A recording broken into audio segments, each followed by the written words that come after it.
กินข้าวกับหยังหัด ได้ซีน ใส่ซีนหยังน่ะโอ้ว้าวลาวซีนกระเปื่ออีก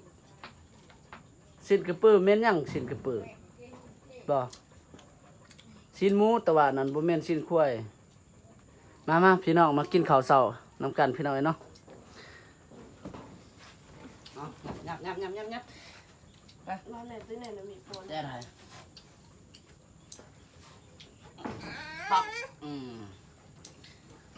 สวัสดีพี่น้องที่ชวนพี่น้องกินข้าว FC นะคนขี้อายเนาะมาเด้อพี่น้องกินข้าวเสาร์น้ำกันพี่น้องบ่มีแนวกินนี่ผักเวียนเนาะจำเจียวปลาแดกอาหารเสาร์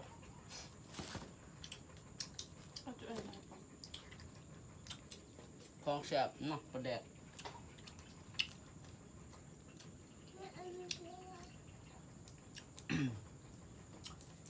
ถ้าไปเป็นสุกเกลือดาวก็มีจีจัก นี่ตรงที่สอง ชอบมากอายุน้อยดิ อาหารสั่งจะเฮ็ดมื้อเสาร์ ยัง ปิ้งบ่ปิ้งอ้อม ขอซื้อ อ๋อแล้วเอามาปิ้งให้ป่นเหรอมื้อแล้วเนาะ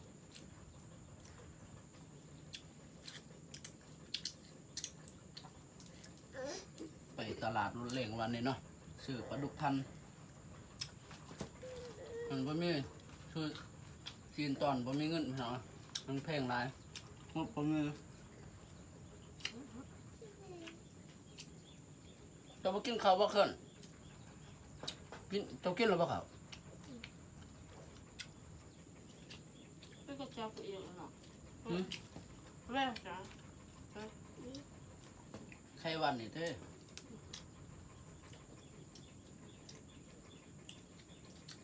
ตัวอยู่นี่เด้อบ่ต้องลงเด้อเตียกฝนตกนะยังให้จะเป็นไข้หวัด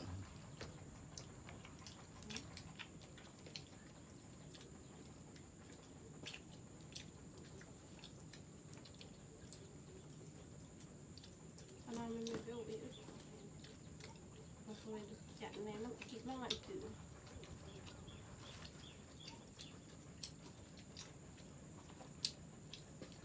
จูน้ำไอ้นั่นกับโซเซนน้ำไอ้นั่น